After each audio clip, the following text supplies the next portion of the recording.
voici pour ce matin une petite histoire avant d'aller à l'école, avant de faire toutes ces choses qu'on a besoin de faire le matin pour être un grand garçon ou une grande fille.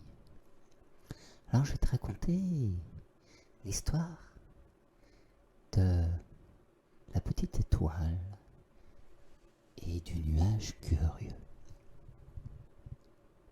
Il était une fois, dans un coin du ciel, une toute petite étoile qui s'appelait Léo. Léo aimait briller la nuit. Elle illuminait le monde juste de sa petite lueur scintillante. Mais Léo, cette étoile, avait un rêve secret. Il voulait découvrir la Terre.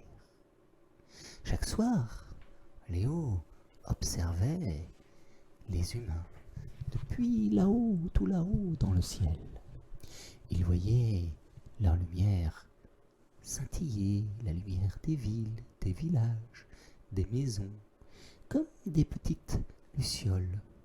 Il entendait même parfois les rires flotter dans l'air. Et même, il pouvait entendre les histoires que racontaient les parents à leurs enfants, comme un doux murmure.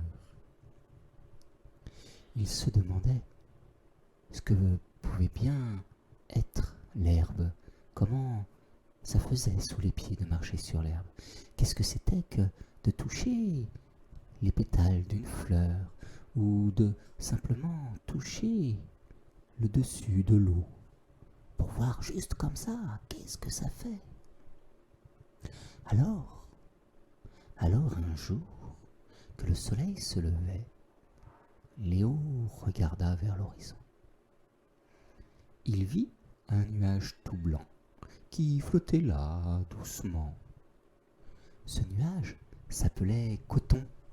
Coton était un peu différent des autres nuages, car lui aussi il était curieux et il aimait bien se promener dans le ciel pour explorer, pour découvrir le monde.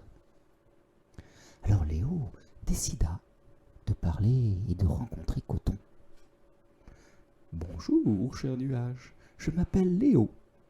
J'aimerais tellement voir la terre d'en bas. Est-ce que tu peux m'aider à faire ça ?» Coton sourit. « Mais oui, bien sûr. Viens donc avec moi et viens, ensemble, on va découvrir ce monde. » Oh, wow.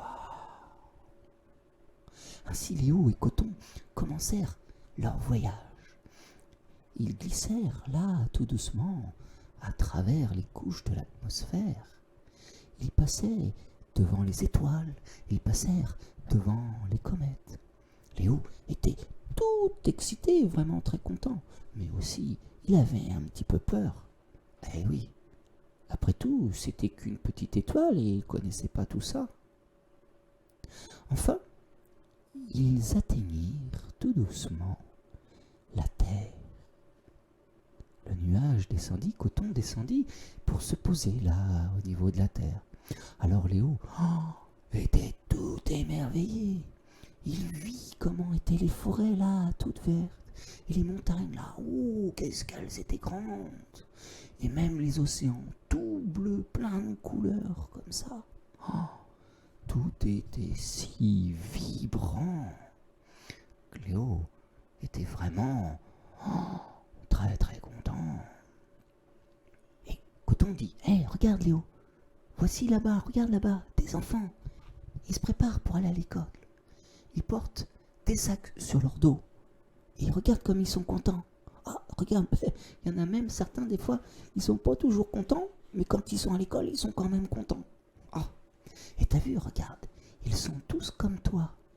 Ils ont plein de rêves, plein de choses dans leur tête, plein d'espoir. » Léo se mit à briller encore plus fort. « Oh oui, dit Léo à Coton, je veux bien être leur ami. Je veux les inspirer à ce qu'ils deviennent encore plus grands. » Et c'est ainsi que Léo tenu sa promesse et devint l'étoile du matin. Chaque jour, alors que Coton laissait la place à un ciel dégagé, il brillait à tous les levers de soleil, juste avant que le soleil se lève. Il brillait là, dans le ciel, cette étoile-là qu'on voit tous les jours et qui brille très fort. C'est lui, c'est Léo. Il est là pour inspirer les enfants, pour leur donner envie de vivre de grandes aventures, comme lui et Coton, lorsqu'il se promenait au-dessus de la terre. Et puis plus tard, les enfants, grandissant, entendirent parler de Léo. Et chaque année, à un moment précis dans l'année, ils envoyaient des vœux. Ils envoyaient dans leur cœur, avec leur cœur, de l'amour, ce qu'ils voulaient. Et ils envoyaient ça vers Léo, là. Voilà, comme ceci. Et depuis ce jour, tous les matins, lorsque tu te lèves pour aller à l'école, tu peux regarder là-haut dans le ciel si Léo est là, si Léo brille pour toi, car il est toujours là pour toi, pour t'inspirer, pour te donner envie. Et si tu écoutes bien, tu entendras le vent qui chuchote les secrets, qui apporte, qui vient te raconter les aventures de Léo. Et tu peux même entendre avec le vent le bruit des choses au loin. Alors j'aimerais que la prochaine fois que tu regardes, que tu sortes dehors, que tu regardes le ciel, que tu n'oublies pas de faire un coucou à Léo qu'il te regarde de si haut. Voilà. Maintenant, tout à l'heure, lorsque tu iras à l'école, tu pourras regarder dans le ciel si Léo est là pour toi.